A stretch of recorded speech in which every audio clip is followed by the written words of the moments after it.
What's going on, everybody? Welcome to the show. We are live here on YouTube. Hopefully, you guys are all having a great night. I'm testing out some new software, gonna decide if I want to purchase it. I'm using StreamYard. So hopefully the quality is somewhat good.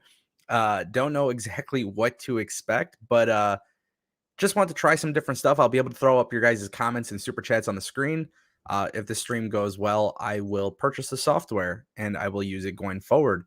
But yes, obviously WWE had a incredible main event ending, and guys, I cannot wait to talk about it. Dead serious.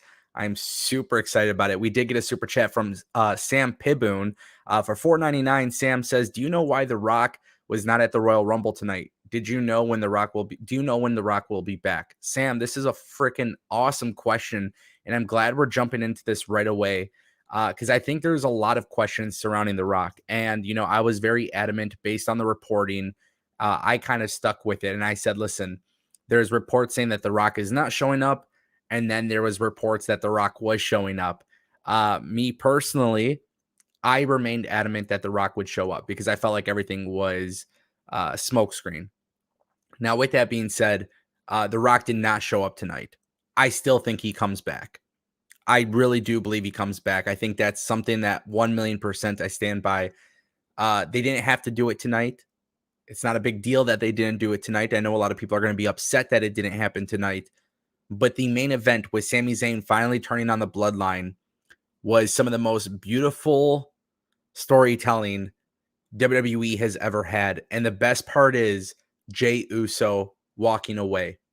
If Sami Zayn was not enough, Jey Uso broke away from the group and walked out crying on his own. The reason why that is so significant and the reason why I absolutely love this part of the storyline, truth be told, guys, I got to be honest with you.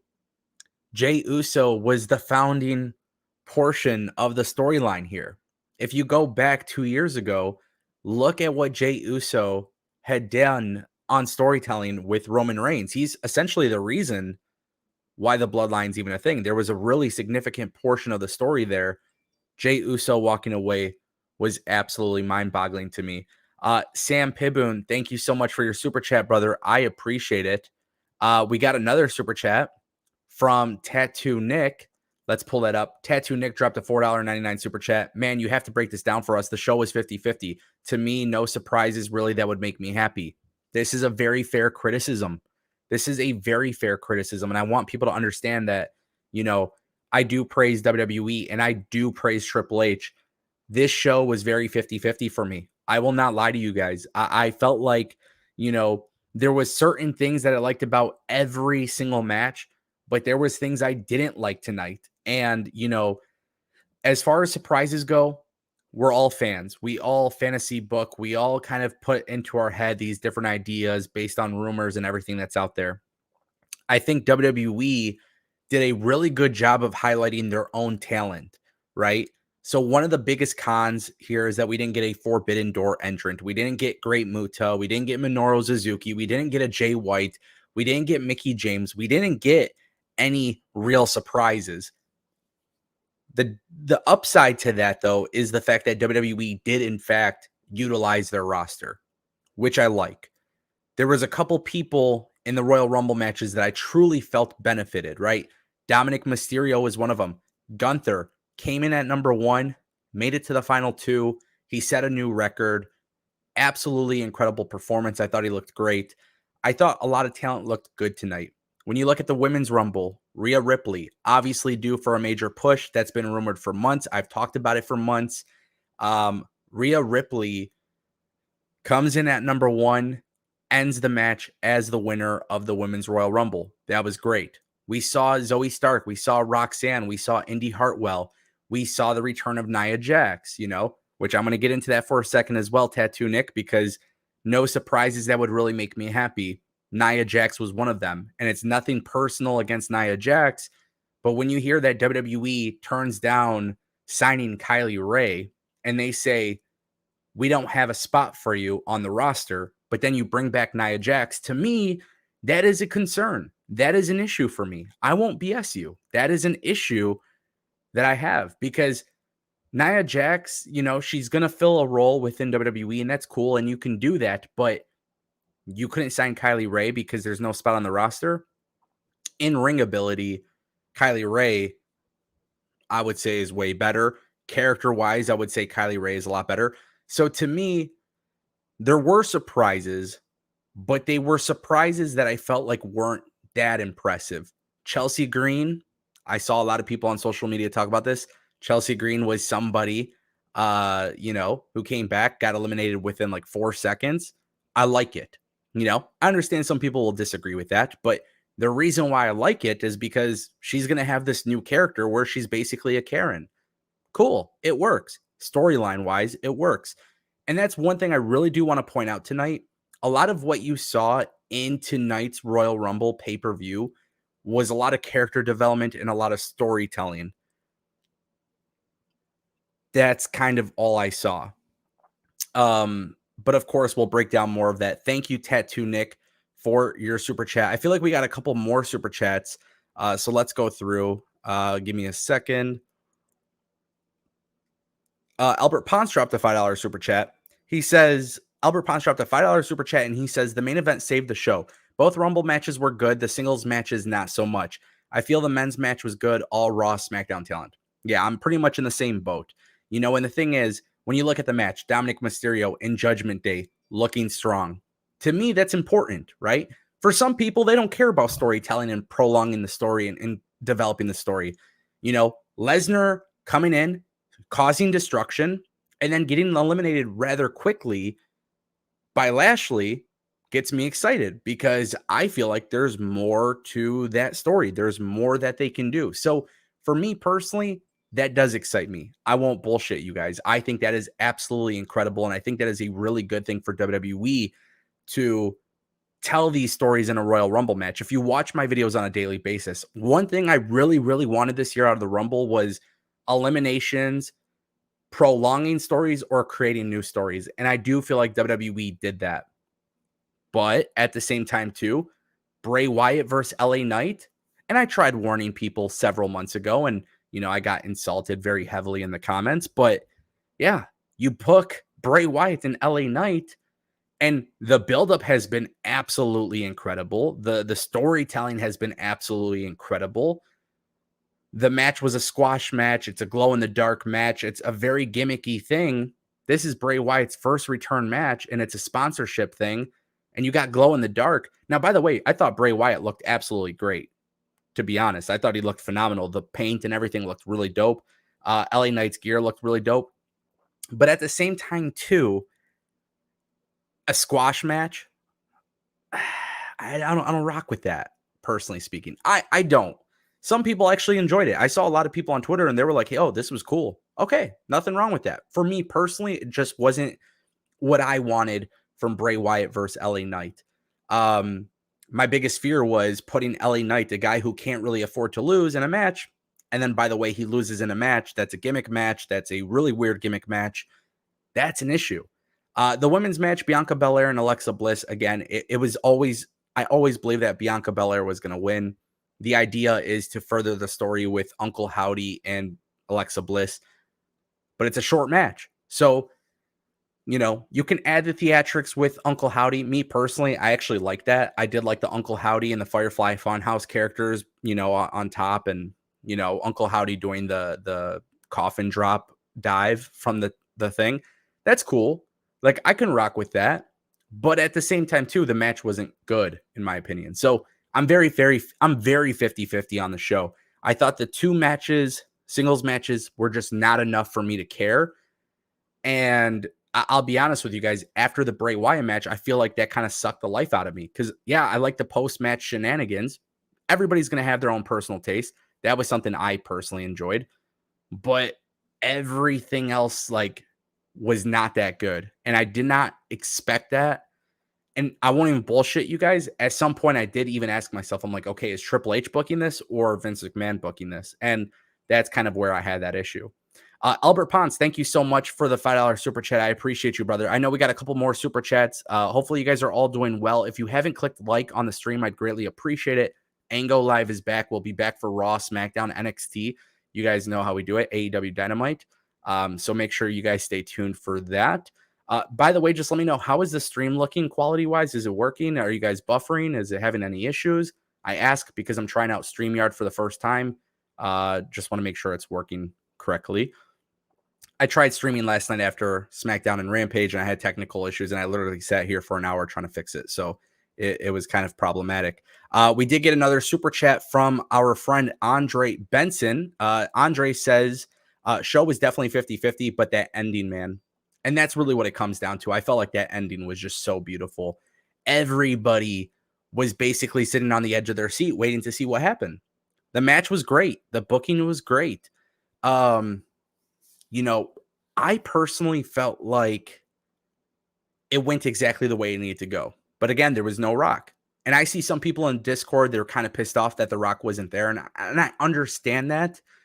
But the beautiful thing here is their storytelling. And this goes back 2 years. And this is long-term storytelling at its finest. And I truly believe this. This might piss people off. I don't care. This is my favorite wrestling storyline, at least in the minimum of the last 10 plus years. Every detail matters. Everything freaking matters in the story. And I did not expect Jey Uso to walk out. And that, to me, the emotions were already running through the veins, right? But I just couldn't imagine. I'm just being honest with you guys. I could never even imagine Jey Uso walking out on the Usos and on the Bloodline. And that right there makes me intrigued. I still think we get The Rock at some point. They don't need him today. We know Cody Rhodes will compete against Roman Reigns at WrestleMania. I think he'll take the WWE Championship. Let's see what happens. It's going to be very, very interesting. I'm super excited about that. Andre, thank you for the $2 super chat. I appreciate you. Guys, really quick, I know we got some more super chats, but there is some chat commands. So we're going to throw that up on the screen. If you go through the chat commands, what's really, really cool, you could basically, like, if you want to become a member, if you want to do anything like that, just go ahead and put the exclamation point and that will show you everything. So we got some more super chats. I'm going in order. Sorry, guys. I feel like we're a little bit delayed, but Albert Bonds dropped another $5 super chat. He says the women's match did expose the problem Triple H has with the division. There are so many NXT that are not ready to compete with top tier talent yet. You know, the Women's Royal Rumble, I got to give them props, man. They did a phenomenal job in the sense of utilizing their talent, right? This year, we didn't get Trish and Lita and Tori Wilson and all of these people. The one legend that they brought back was Michelle McCool. I actually liked the way that they did that. I thought that was pretty creative, by the way. Just the idea of having her sit front row as a fan and then her name and everything pops up. I did like that. That was cool. The match itself was decent. I don't think, Royal Rumble matches in general, I think it's really hard to I'm not expecting crazy spots. We did get the Logan Paul and Ricochet spot, which was cool, but I don't really expect crazy spots. But there is a dynamic issue. There's like a chemistry issue there. I don't know exactly what that issue is, but I actually agree with you. And the thing is, on paper, they have a lot of really talented women, but something is disconnecting there. And, that just comes within time. That's why NXT exists. They're not going to get better unless they get experience. That's why it is important that these are the people that are competing, not a whole bunch of legends and a whole bunch of random people. Because if this show was bombarded with a ton of legends, if Lita and Trish and Tori Wilson and Mickie James and all of these people came back for a Royal Rumble match, and we know for sure they're not going to win, what benefit does Tegan Nox or Candice LeRae or Mia Yim have? You know what I mean? So if you're looking at it from both sides of the coin, you're damned if you do and you're damned if you don't, right? I do have to say, though, the booking of the final sequence, Evil Asuka, love it. Going back to her roots, that was really cool. But when you see Asuka, Liv Morgan, which, by the way, Liv Morgan and Rhea Ripley, they were 1 and 2, and they made it to the final 2. I did like that. And yes, one thing I do want to point out, too, is if you go back, I think this is the 5th or 6th Women's Royal Rumble match that they've had. Me personally, this is just my personal opinion here, I would say that this is the best Women's Royal Rumble that they've had, and I felt like it was the best booking decision that they've had because, truthfully, Rhea Ripley is incredible. And I do want to point out one more thing, too. It's so important. Look who shined in that match. Nikki Cross looked really good. And they did a great job. Commentary did a great job boosting her up. But Dewdrop is no longer Dewdrop. She's Piper Niven. And that was exciting for me personally as a fan of her work. I talked about it on my channel 5 months ago. Not sure why no dirt sheets have reported this in the last year, but 5 months ago, I made a video saying, hey guys, one of the things that Triple H is immediately doing is he's changing names of certain talent with shitty names. Dewdrop was getting a name change. For some reason, people didn't believe me. She finally came back to the company. She finally came back to the show, and she looked good. Honestly, Piper Niven looked great, and I thought that was really cool. So, Albert, I agree with you, but to a certain extent, it's like you're damned if you do, you damned if you don't. So it wasn't perfect. I wouldn't even say that it was great. It had its good moments. It had its bad moments in terms of the physical wrestling. But in terms of booking, the final 4, final 5, I thought was done very well. Thank you for the $5 super chat, Albert. I appreciate it. We got another super chat from Brian Medina. He dropped a $5 super chat. He says the show was 50-50 for me, but no Forbidden Door for men and women's. At least we got Cody versus Roman and Paul versus Seth for Mania. Could have been better. And that's one thing. Typically with Royal Rumble matches, one thing that a lot of people often complain about is the people who actually win the match. This year, that's not a complaint, which is a good thing. If you're Triple H, or if you're a fan of WWE, if you're a fan of Triple H, then I think it's fair to say that you feel pretty comfortable with the fact that they went with Cody and Rhea Ripley. There's no concerns or controversies. Sami Zayn wasn't in the Royal Rumble. That's how I knew this wasn't booked by Vince McMahon, by the way. I said it earlier in the stream. I said, man, at one point I kind of thought that Vince McMahon was booking this shit. But when you look at the talent being used and everything like that, you could just tell Vince McMahon's handprints weren't on it. But also, most importantly, the decision to have Cody win the Rumble and to have Rhea Ripley win the Rumble, I think was the right call. Logan Paul, I think he's a heel now. I can't really tell. He looked impressive. But him taking out Seth Rollins is really cool. I was texting, a few other YouTubers and stuff. We were talking about it. Where do I see Logan Paul and Seth Rollins? How do I see that going down? Obviously, it's really early. We don't know. This is the start of a new story. Logan Paul doesn't have to win at WrestleMania against Seth Rollins.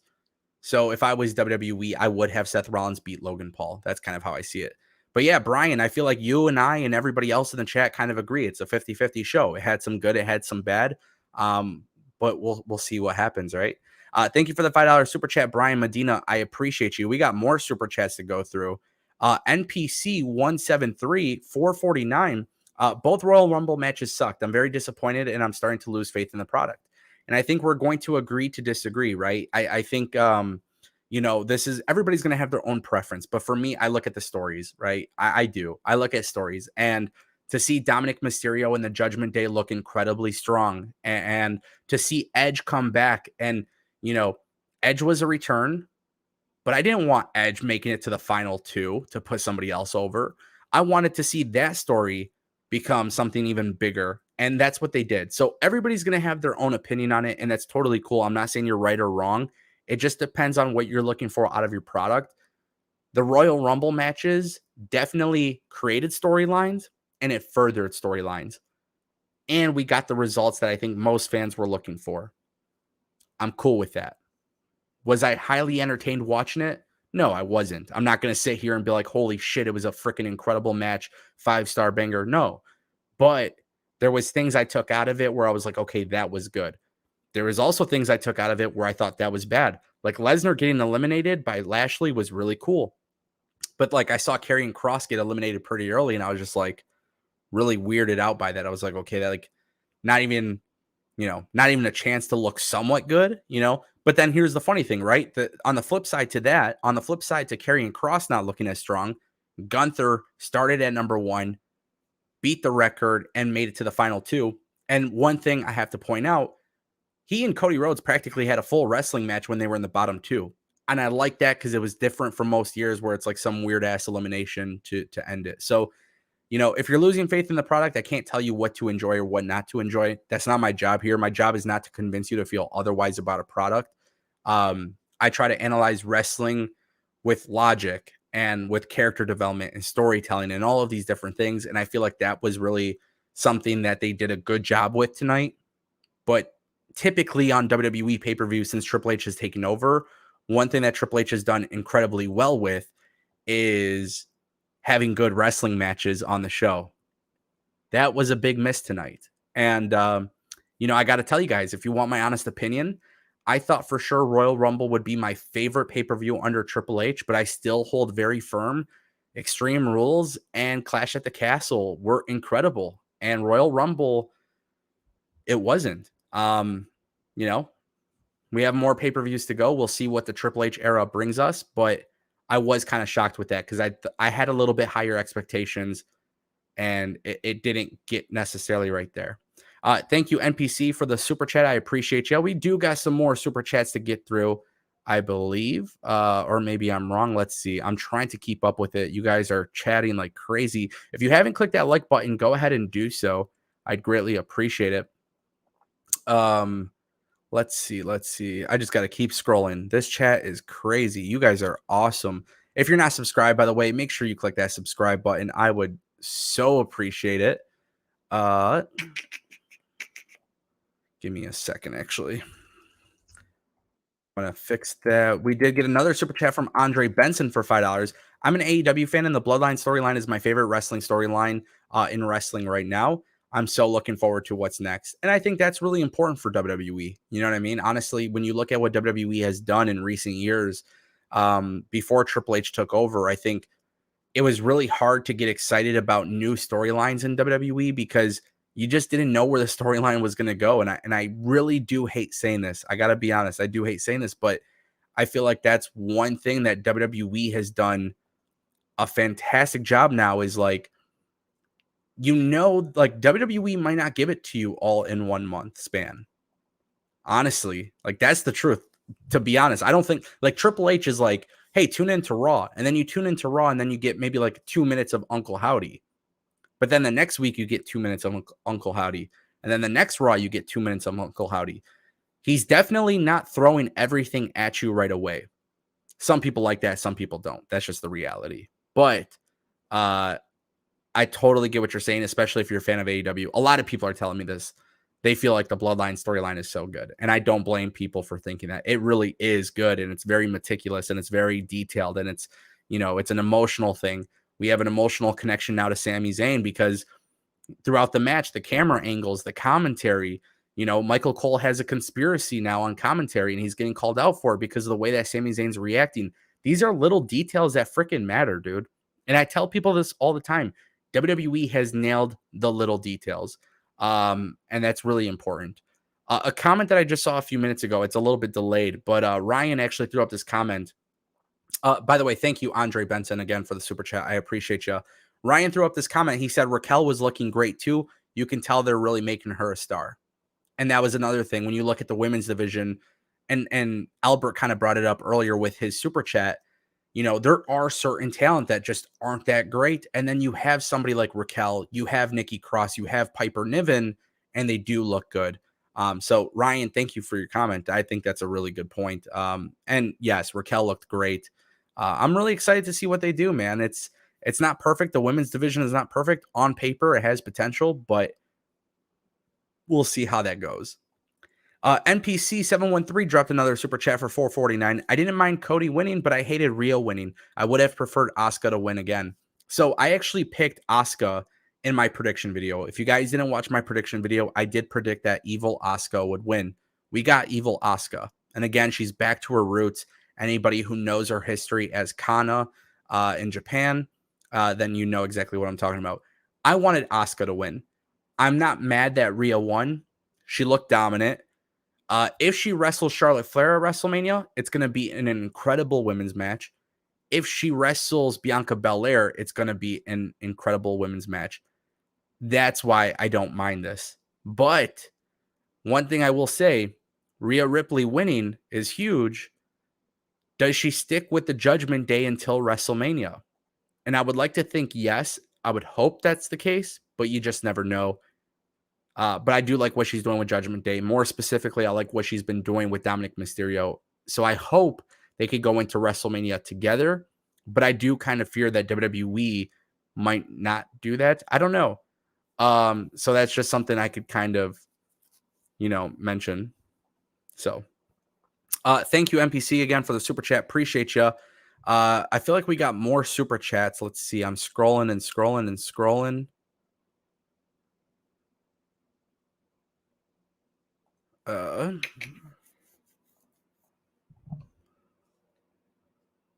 Nope. That's it. Okay, cool. So I think I'm all caught up on super chats right now. Thank you. If you guys want to drop a super chat, go ahead and do so. I'd greatly appreciate that. Some great questions are popping up in the chat. So let's see what's happening. We got a comment right here from Noel, I think. Let me see. I think Roman will defend both titles at Mania. I agree with this 1000%. I think night 1 it's against Cody, and I do believe night 2 against The Rock. That's just my opinion. We'll see what happens there. Level Up Games, or I'm sorry, Level Up E-Gems. I apologize. What happened to Rey Mysterio? This is a great question. This was actually something I had a complaint about. I did have a complaint about this. What happened to Rey Mysterio? I think he entered in at number 17 or number 18, and he never made it out to the ring. Dominic Mysterio enters the Royal Rumble with the mask and everything. I thought that was great. Great way to get heat. But they never explained what happened to Rey Mysterio. Now, obviously, we're all smart. We're all pretty smart with this stuff. I think WWE should have explained why Rey Mysterio was not in the match. Was he attacked by Rhea Ripley and Rey Mysterio? I guess we can all assume that was the case because Dominic came out with Rey Mysterio's mask. But it would have been smart for WWE to explain that to people. I think ultimately that is going to set up the eventual match between Dominic and Rey Mysterio. Super intriguing there. Not sure exactly what to expect, but that was actually something where WWE carefully crafts the small details. This was one of those things that should have been explained and it wasn't. I was not happy with that. Cedric Gilmer, what's up, Ced? Ango, do we still see Roman versus Rock still? I think so. I do. I think they're still going to set it up. Again, there's no sources. Truth be told, your biggest dirt sheet writers and biggest journalists today were literally writing reports. So a week ago, they drop exclusives saying, hey, The Rock is not showing up at Royal Rumble. Then today they say, hey, WWE sources are telling us that The Rock will show up. So, with the dirt sheet writers talking like that and doing all of these different things, it's really important to mention this because I talk about what dirt sheets talk about. I bring my opinions based on the news that's out there. If you're looking for wrestling news right now, wrestling journalism is all over the place. That's just the reality. As a YouTuber, I commentate on what's happening in wrestling, regardless, the reports or no reports. I give my reviews, I give my thoughts. But when I'm reading these reports and the same journalists who, they charge people monthly, which is fine. And I get it. You're not going to get every story right. But, a week ago, they're saying, hey, The Rock's now showing up. He's not in ring shape. Today, you got it where literally, and this sucks, but it's true. They're reporting, oh, The Rock is going to be there. So do I think we get Roman versus Rock? I do. I don't think they wanted that to take away from the Sami Zayn stuff. And rightfully so, right? When you look at it from the perspective of booking, all that happens with Sami Zayn and Kevin Owens, that's a pretty freaking big deal. Now The Rock shows up. Logically speaking, it's actually very illogical. So that's kind of why it's a weird thing. Sean Franklin says, hey, you excited for WWE 2K23? I am. I have a link in the description, or if you go to my channel, you could go and find my gaming channel, More Ango. That's where I'll be posting my content there. Randy Yates says, being there in person was great. The pig was standing beside me as Bray came down. Sick. That must have been cool. I turned down going to Royal Rumble this year. I had some opportunities to go. I chose not to go. I'm kind of glad because I don't really like these long pay-per-views. So me personally, I just don't like long pay-per-views. And wrestling pay-per-views are incredibly long for some reason. So yeah, I'm sure it was great. I just personally chose to watch it from home, which it's like 20 degrees outside and snowing. So maybe that was kind of a bad idea because Texas is like pretty warm, I think. So we got a lot of stuff. A lot of stuff in the chat. So let me get to that. Let's see. Enrique Ramondo. Hopefully I pronounced that correctly. Women's roster is deep. Men's aren't. They need more bodies. Yes and no. Obviously, WWE has some talent that are injured, but you don't have a lot of built-up talent. And I think that's one thing that people got to really like we have, and it's just kind of a shame, but like Bronson Reed's a new guy in the WWE. He's back in the WWE. The Miz gets eliminated. Why wasn't The Miz paying Bronson Reed to support him or have his back? Even if he's not in the match, at least he could get some sort of spotlight. And I feel like that was kind of a weird thing. But the women's roster is deep in comparison, and I definitely agree with that. But also WWE has some talent that they're not using, and it does make me question myself. Not question myself, but question them, right? Street Profits are great. New Day's great. Kofi Kingston botched his shit. But, like, you don't need tag teams in the Royal Rumble match. Otis and Chad Gable, like, you should just have one of them. You know what I mean? They're tag teams. Like, imagine if the Viking Raiders were in the Royal Rumble. It's just kind of bullshit at that point. So yes, I do agree, and I somewhat disagree, but I totally get what you're saying. Let's see. We got more. Oh, we got a super chat from Albert Pons for $5. I brought up on Discord, what if any issues Rhea winning a title does to the JD dynamic, as she is mostly the enforcer of the group, not the focal point. So for the Judgment Day dynamic, what does it do? This is a good question, Albert, honestly. So there's a couple things. If she's holding the belt with Judgment Day, it looks great for the group, right? If she breaks away from Judgment Day, Rhea Ripley looks good. At the end of the day, they're a unit. So if somebody in the group is holding a belt, the entire group does look good because of association.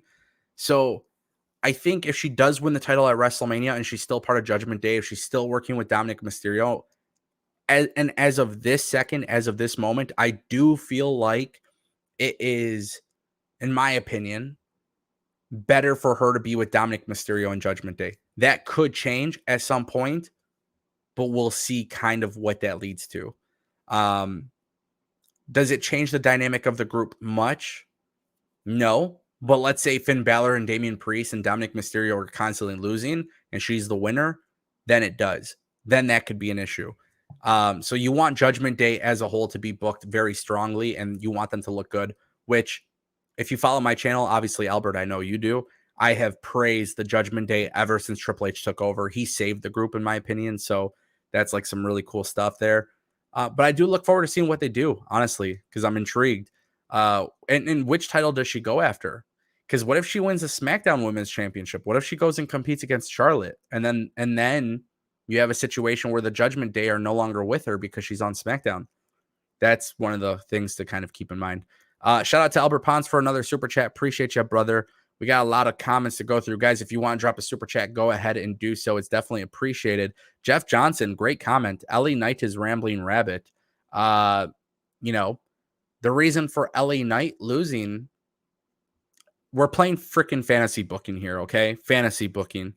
If Bray Wyatt starts establishing a new group and a new family, and you got Uncle Howdy and Alexa Bliss, LA Knight, by association, would benefit from being with Bray Wyatt, and it would justify him being squashed by Bray Wyatt.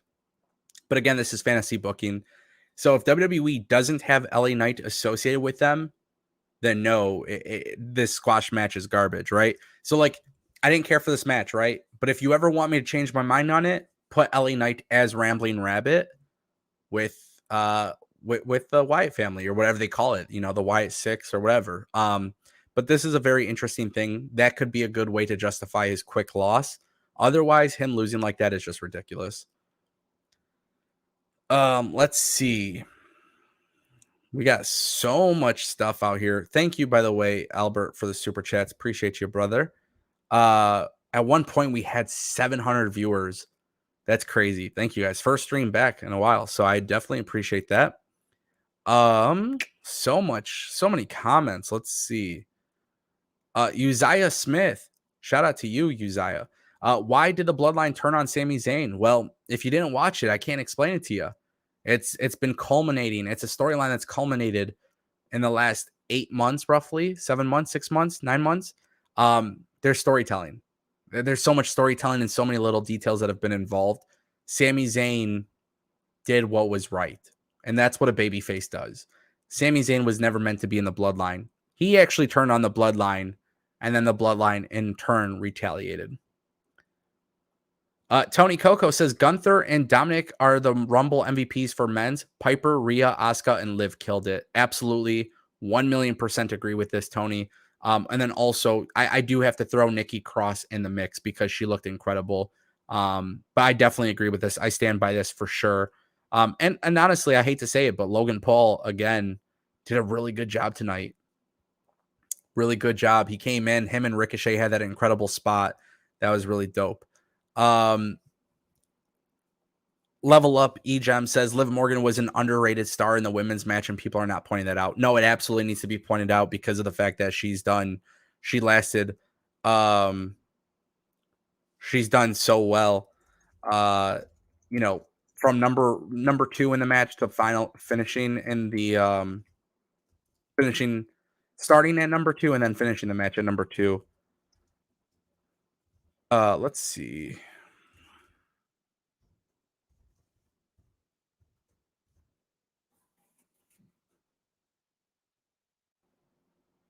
Okay, cool. So the chat thing, the chat commands are working, by the way, guys. Thank you, Level Up, for the comment. Appreciate that.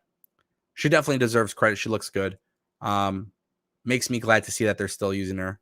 So Cedric Gilmer says, hey, Ango, can you drop the membership link in the description? YouTube or Apple is messing up on the phone, and I keep taking me back to your page. Yeah, I saw your message on Discord. I don't know if it's broken or not, but I just used it. I used the chat command, so hopefully it picked it up. But if you want to become a member on the channel, then you could literally just click the join button. So you don't even always have to go to a link, but I did drop the link in the chat for you. Let's see. Cameron Johnson, what's up, homie? He says Dom looked weak as a character. Cameron, so here's the thing. That's the point. I agree, right? But that is the point of the character.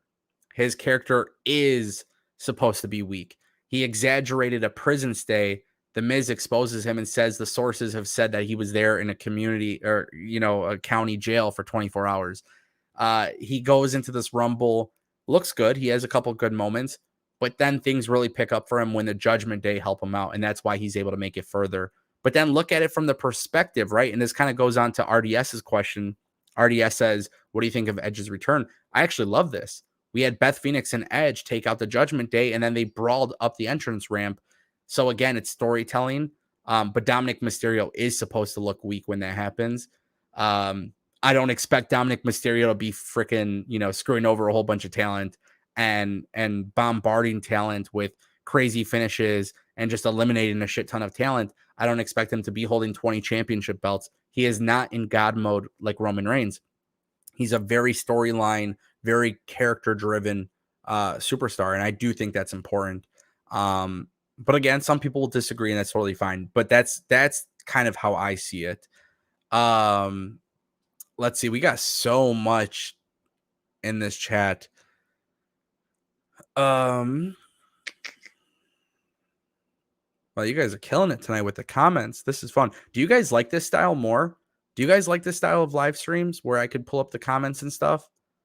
I kind of like that. Wiley Glance says, what happens with Jimmy? Because I don't think he's out. Yeah, this is a great question. We don't know. And that's kind of the beauty of how they ended it, because it's like Jey Uso is the one who gave Sami a hard time the entire time.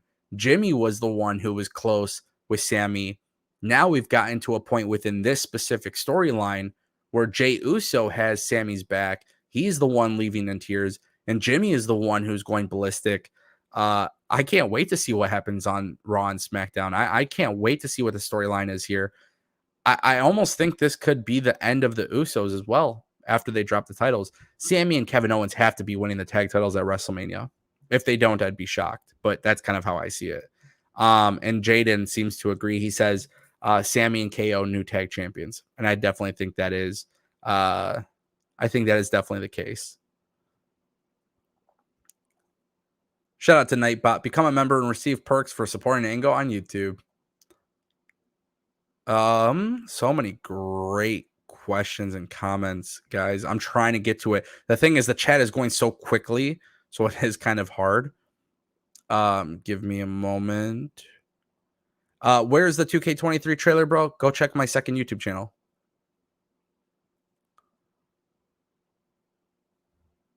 Let's see.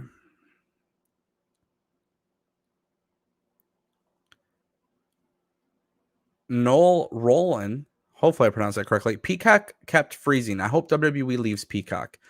Very interesting. I actually didn't have an issue with Peacock tonight, which normally I do. Tonight I didn't. I don't know if it's an internet issue or whatever it may be. I do know people complain about Peacock quite often. Peacock is the one streaming service that I use, and I watch movies and everything like that too. So that is something to kind of keep in mind. Um, I think, everybody just has a different experience, maybe. Jay versus Jimmy program in the works. Ryan, this is a great comment. I think after they drop the tag titles, it could definitely happen. It could definitely happen. That would intrigue me. If anything, though, if I'm being realistic with the timeline, this would happen.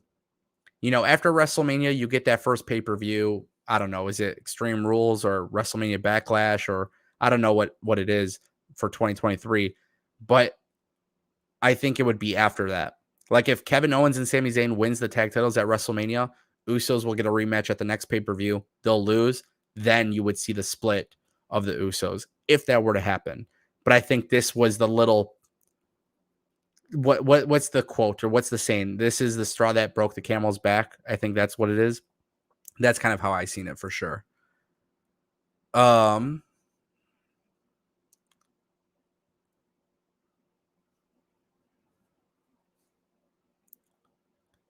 Tony Coco says, is Nia Jax joining the Bloodline? Her attire was very Bloodline-ish. Good question. Don't know. I hope not. I would have preferred Naomi there, but who knows if the Bloodline will even be a thing, man. That's going to be the interesting thing. Who knows, right? Bacon Time 1234 dropped a $1.99 super chat. The end of the KO and Roman match was emotional. It was so good. I really don't think there's a better storyline than this, guys. I'm serious. I watched tonight and towards a certain portion of the show, I was like, man, like the life is sucked out of me. Then we get to the main event. It's a great match. Kevin Owens and Roman Reigns have all these false finishes. And we all knew, right, what's going to happen with Sami Zayn. I didn't think it was going to happen like that. I thought the bloodline would have turned on him before anything could happen. He took the steel chair and hit Roman Reigns, says sorry to the Usos. Jey Uso dips. Like, there's something so magical about that. And honestly, I see why so many fans love it. This is the type of stuff that hooks you in. It keeps you watching. It keeps you intrigued. And I'm glad that's the case. Honestly, I really am glad because that's important, man. It's important to keep people hooked. It's important to keep people emotionally invested. And Sami Zayn got the freaking most insane pop when it happened. So not only was it a really cool moment, and it's going to be part of history forever, right? It's going to be part of the video packages. It's going to be a very, very key part of the storyline. But at the same time, too, it's almost like this is what wrestling fans have wanted, and WWE delivered it. Even though literally the visual of Sami Zayn and Kevin Owens being beat the hell up, people wanted this. People wanted Sami Zayn to take that first step and quit and leave the bloodline, and it's actually happening, and I do like that. Shout out to you, Bacon Time 1234 for the $1.99 super chat. I appreciate you. Stack says, we clearly know what happened to Rey when Dominic came out wearing the mask. Y'all want to be spoon-fed too much. Sheesh. No, see, that's actually not the thing, right? The thing is, it's not about being spoon-fed. My thing is WWE does so many freaking small little details, small details. Nikki Cross will be stalking people backstage, and it's the small shit that you don't even realize it's happening on camera till you literally rewind it, right? We know Dominic Mysterio beat up Rey Mysterio, but when has it ever happened in a Royal Rumble? Because I don't know. Maybe somebody can inform me. When has it happened where somebody in the Royal Rumble was taken out before and they were not replaced? Like, I'm trying to think of a time where that hasn't happened or where that's happened, because I can't remember who it was. I can't remember which female did it, but there was a female who beat up one of the male wrestlers a couple years ago, took him out of the match and entered the match instead. You know, WWE should have explained it or said something. It's not about being spoon fed. It's just the fact that WWE, Triple H, has focused so much on small details and commentary just moved on as if, okay, well, Rey Mysterio's not coming out. Okay, well, is there a replacement? Because it's a 30-man Rumble. And at this point, technically speaking, there was only 29 people. So, yes, we clearly know what happened because we're not dumb. That is why I praised all of us and said, we are all smart. Of course, we're smart. We think logically with our head. Well, I can't speak for everybody, but I do. I'm not stupid. I see him come out with the mask. Obviously, there's a storyline there. But if you're telling the fans, hey, number 17 or number 18 is coming out and they never come out, okay, well, why aren't they coming out? How did it get to the point that that person's not coming out? Why is it being acknowledged as a 30-man Rumble when that's not the case? And by the way, very good point here. Kofi Kingston botched his little Royal Rumble spot with the office chair, the commentary chair. Commentary points out and says he has 1 foot on the chair, but we never see Kofi Kingston back in the match again. They never go back and highlight it and say, oh, well, Kofi Kingston actually had 2 feet on the floor. They never acknowledged it. So again, we know that he botched. We know that there was a mess up there, but the reality is WWE is a company who lately in the last 7 months has focused so much on the little things. This match had 2 moments where they didn't focus on those little things. And I'm just saying it would have been nice to see them focus on those little things. That's why that's really important. Great question, Tony Coco. Will Jimmy and Solo be defending tag titles under for freebies rule? I'm sure you're thinking of the Freebirds rule. Don't know. I don't want to speculate, but it'll be interesting to see what happens. I hope not, because I really want Solo Sikoa to do his own thing on a solo championship. No pun intended. But yeah.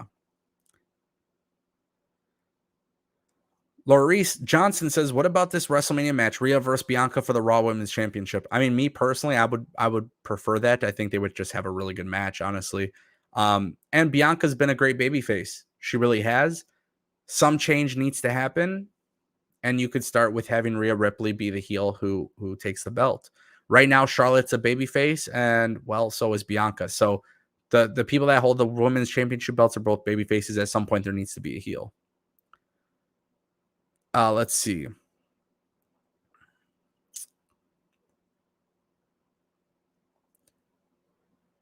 Yes, that stair head slam spot was brutal both times. I agree. Very crazy. Michael Cole on commentary. By the way, Pat McAfee came back tonight. I don't know if I mentioned that, but commentary did a hell of a job tonight selling everything and offering logic to a lot of things, which was cool. So yeah. Devontae Sweat says, what up, Ango? Do you think Rhea wins the title at Mania? Absolutely. I think 2023 is going to be a massive year for Judgment Day. I think they're going to be pushed like absolutely crazy, which I think is a good thing. Finn Balor, Damian Priest, Dominic Mysterio, and Rhea Ripley have been a magnet with heat. They are getting heat, and I think that's important, and I think they're doing a great job. And honestly, that's kind of what I want to see from them going forward. I want to see them be brutal. I want to see them feud with Edge. I want to see them take advantage and try to beat people up. And I want to see them get exposed when they can't do that, right? That's kind of the point of storytelling. But they will look really good with Rhea winning the championship. And by the way, Usos have Raw Tag Team Championships and they have SmackDown Tag Team Championships. So Kevin Owens and, in my opinion, I think this could happen where Kevin Owens and Sami Zayn win SmackDown, and you can have, Dom Mysterio and Damian Priest, or Finn Balor and Damian Priest win the Raw tag titles at some point. We got to get the tag team division back on track. There's a lot of tag teams. There's Hit Row. There's Viking Raiders. I mean, there's Los Lotharios, Legado del Fantasma. I mean, guys, the list goes on. There's so many tag teams. Alpha Academy. Got to start using those people, especially if you look at NXT and they have a really stacked tag team division. You want to utilize some of those tag teams at some point. You got to split up those titles. So Rhea winning the women's championship could be really cool. Maybe Usos have to do double duty at WrestleMania as well. J.A. says those FU Roman chants were epic. Peacock did not censor that, by the way, which was nice. I agree. I thought it was great. I thought the crowd was awesome, by the way. I thought they were really, really good. in certain moments, not the entire night, but during that segment, during that final thing, with Sami Zayn and the match and everything, with the false finishes, with the FU Roman chants, they were randomly chanting for Sami Uso during the match. I like that. I was personally very happy with that. Let's see.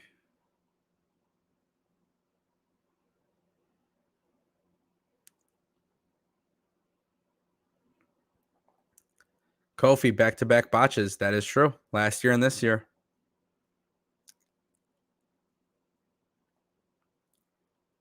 Okay, so Vashawn Taylor says Axel didn't compete. Curtis Axel is who I'm guessing you're speaking of. Was Curtis Axel, when that happened, was Curtis Axel replaced or no? Because that's a good point. That is a good point. I was trying to think of the last time it happened, and it doesn't happen that often. But Curtis Axel, I do remember Curtis Axel because he came back to TV and he's like, "Oh, I'm the longest reigning Royal Rumble entrant or whatever." It was crazy. So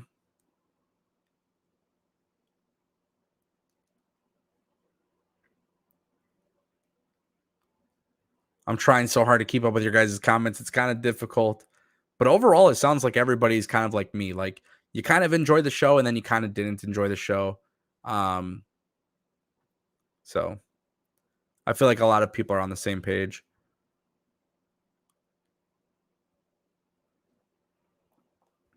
I wish Naomi returns again for some part in this Jay and Jimmy story. I hope so too. It can add a nice layer to the storyline for sure. Most definitely. Damian Priest should dethrone Cody as SummerSlam or Survivor Series. There's a lot of people on that list, but I want to see Cody have. He doesn't need to have the longest reign, but I would like to see him have a pretty good reign. Whether it's Damian Priest or not, I don't really know, but I liked him as U.S. champion.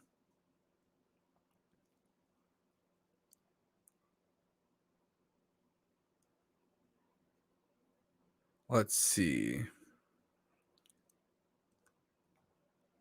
I love that Gunther eliminated Booker T, but I wish Booker stayed longer. I love that he did the spinneroonie. That's all I really cared for. But again, I'm just glad that they didn't waste these. I'm glad they didn't have like 6 surprise entrants that were like legends that just took up time from everybody. So that makes me happy.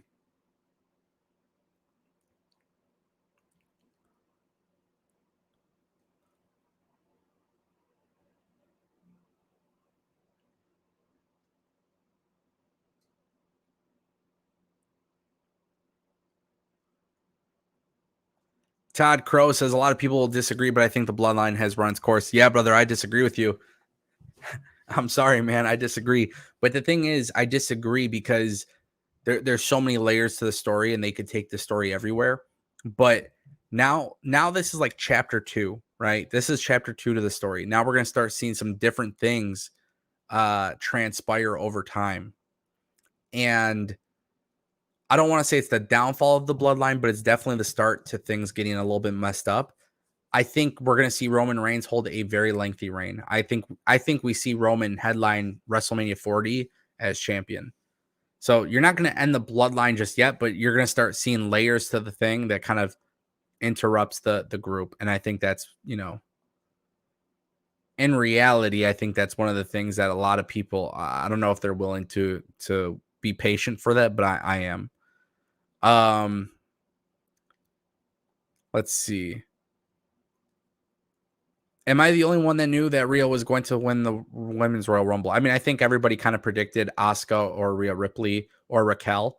I thought I said tonight, I said, really? Like, they had no,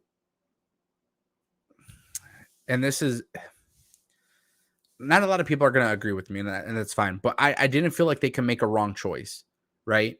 But if they put Sami Zayn in the Royal Rumble and Cody in the Royal Rumble, if they put Stone Cold in the Royal Rumble, if they put The Rock in the Royal Rumble, you're going to have a lot of people disappointed, But I think they actually made the right decisions as far as that goes. I don't feel like they could have really made a wrong choice. Like, and again, this is just hypothetical. This is just random. But imagine if they did have a scenario in which they said, okay, well, we're going to have, and again, this is just an example. What if they said, hey, we're going to have Sheamus win the Royal Rumble? Like, Sheamus has been doing great. It probably wouldn't have been ideal, but I don't think people would have turned on it. But if it was Sheamus and Cody in the final two, and Cody, like if Cody was eliminated by Seth Rollins and then Sheamus ended up winning the Rumble, like it probably would have got a little bit of backlash, but people would have been like, all right, it's fine. Like, it's not a big deal because there's a storyline between Cody and Seth. So there's just things that, like, I don't know. I think everybody's pretty satisfied with that.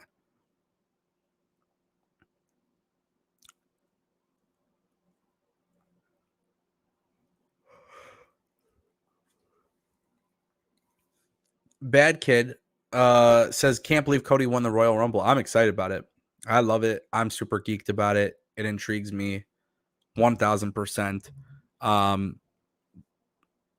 Yeah, I have nothing against that, to be honest. If anybody wants to drop a last second super chat, go ahead and do so now. We're coming up on an hour. It's 1:21 in the morning, so I'm not going to keep you guys up all night. We had like 700 viewers tonight, so that was really awesome. We had so many people show up on the stream and leaving comments and leaving likes and all of that great stuff, so I do appreciate it. If you guys aren't subscribed, I would definitely appreciate it. But if you guys want to get a last minute super chat in, definitely get that in now. And then basically I'll see you guys again Monday after Raw if you guys want to come and hang out. I'm trying to get to as many comments as possible. It's difficult.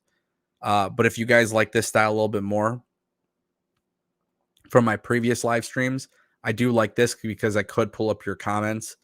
Like Jay right here, he says, I'm anxiously awaiting to see where this Uncle Howdy storyline goes in the foreseeable future. I like that I could pull up that comment. This software, it costs a little bit of money a month, but if you guys like it, I definitely would do that. Because I want your guys' comments and super chats to show up on the screen. I think that's really important. And well, when I buy the software too, I could take off the logo and I could customize these a little bit nicer. But yeah. Papa Doc says, do you think they're still going to split up the titles? Absolutely. Even if Roman Reigns carries the Universal Championship, I think so. Yeah, for sure. I think you're going to split them up, and they should, to be honest with you.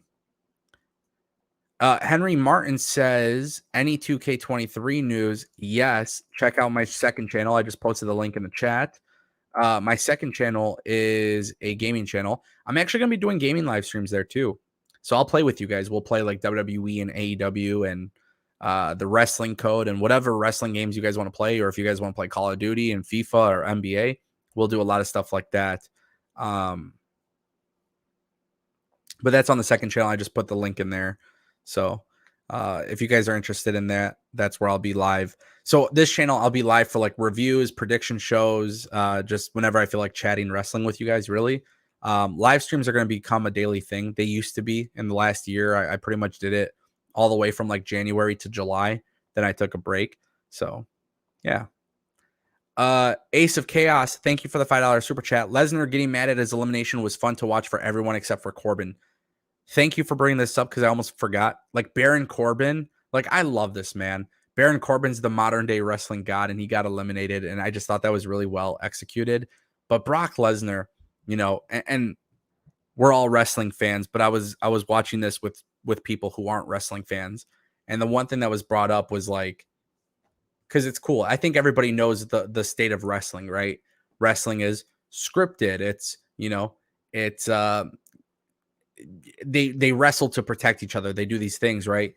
One of my friends who's a very big casual, I wouldn't even call him a casual. Like he literally doesn't watch wrestling at all. He watched it and he's like, holy shit, they took out the big guy. And I was like, so here's the thing. In years past, if Brock Lesnar was in the Rumble, he always smoked people. Like when he took out Keith Lee and all these other people, a couple years ago or 2 years ago, whatever it was, he had all these eliminations. To see him come in, get a few eliminations, and then get taken out by the guy he just screwed over for the U.S. title, it's just incredible. And I like the fact that they did it. And Baron Corbin as well. I don't know what the hell they're going to do with him. But again, it kind of keeps me intrigued because he's the modern day wrestling god. He's with JBL. And for some reason, he's getting embarrassed in the Royal Rumble. But I'm excited, man. That's the best part about wrestling. Thank you, Ace. I might have to sneeze. No, I don't. Ace of Chaos, thank you for the $5 super chat. Appreciate you. We got a super chat from Ripster435, a $20 super chat. Shout out to Ripster. I appreciate you for dropping a $20 super chat. You are the super chat champion tonight. Thank you for that. You have no comments on that, though. So I can't pull up your super chat comment, unfortunately. But I do appreciate you dropping a 20 bomb. Thank you so much, Ripster. Thank you, Ace of Chaos. I think we got a couple more super chats. We got one more. Tattoo Nick dropped a $4.99 super chat. It's time for the Alpha Academy to go. Have you noticed? Oh, it's time for them to go. Have you noticed Otis is starting to revert back to his old character? Yes. And I don't know why. Maybe I'm wrong. I'm glad you noticed this. Tattoo Nick, you're the man for noticing this, because I've noticed that, like, he's growing out his beard again. He's starting to kind of remind me a little bit of his old self. Is there a chance that WWE has Otis turn on Chad Gable? Is that the right move? I don't know, because, again, we want the tag team division to flourish. They're a good tag team. Does WWE want Chad Gable to break away? That's something to keep in mind. That is something to keep in mind, because Chad Gable, I feel like, could be really successful as a singles guy, holding the U.S. title, Intercontinental title. This is something to pay attention to. But I have noticed Otis is starting to look a little bit different again. Is it a coincidence? It could be. There's no reports or anything that I see. But I'm very intrigued to see what happens here for sure. Thank you, Tattoo Nick, for the $4.99 super chat. Appreciate you, brother. Albert Pond says he still plays WWE 2K Battlegrounds. I do too, because I actually like that game a lot. I know a lot of people don't, but I do. I like wrestling games. Oh, we got a comment from Ripster. So Ripster, who dropped the $20 super chat, says, "You are the best, bro." No, you guys are the best. Honestly, you guys are really awesome. I love doing these live streams. I want to start doing them more often, and I miss doing them, honestly. If you guys aren't in the Discord, I talk about it all the time, and I'll do the Nightbot thing right here. But I miss doing live streams. I miss just talking wrestling with you guys. I love the fact that we're all kind of like, we're all just wrestling fans, man, and it's cool. We have a community. I think we have the best community. It's a very fun community, and yeah. But other than that, we will call it a night. I think it's fair. It's 1:30 in the morning. We'll call it a night. We had a massive live stream. I mean, this one has over 14,000 views. Absolutely incredible. You guys are so awesome. I really do appreciate that. I appreciate all the super chats and everything. So thank you all for stopping by. If you guys are interested, I'll be live Monday. So yeah, very, very cool episode of the Ango Show. Loved, again, there were some things I liked. There were some things I didn't like. The ending saved the pay-per-view for me personally. Last comment, I just have to throw this up there. Brock versus Gunther for SummerSlam. Hey, we could wait until SummerSlam, but I want this match to happen at WrestleMania. That's why I like the Royal Rumble too, because we saw them go face to face. There's some intrigue there. So that's just kind of how I feel. But let me know what you guys think. If you guys aren't watching this live, if you're watching this on demand, drop your comments down below. Ripster, don't worry about the spamming. Sometimes we have an automated bot. Sometimes it does that, but you are absolutely fine. If you guys aren't a member on the channel, definitely consider doing so. You get VIP access in the Discord. Definitely suggest you do so. But otherwise, I do appreciate you all for stopping by. Thank you so much. I hope you guys all have a wonderful night. And yeah, thank you guys for watching. Peace.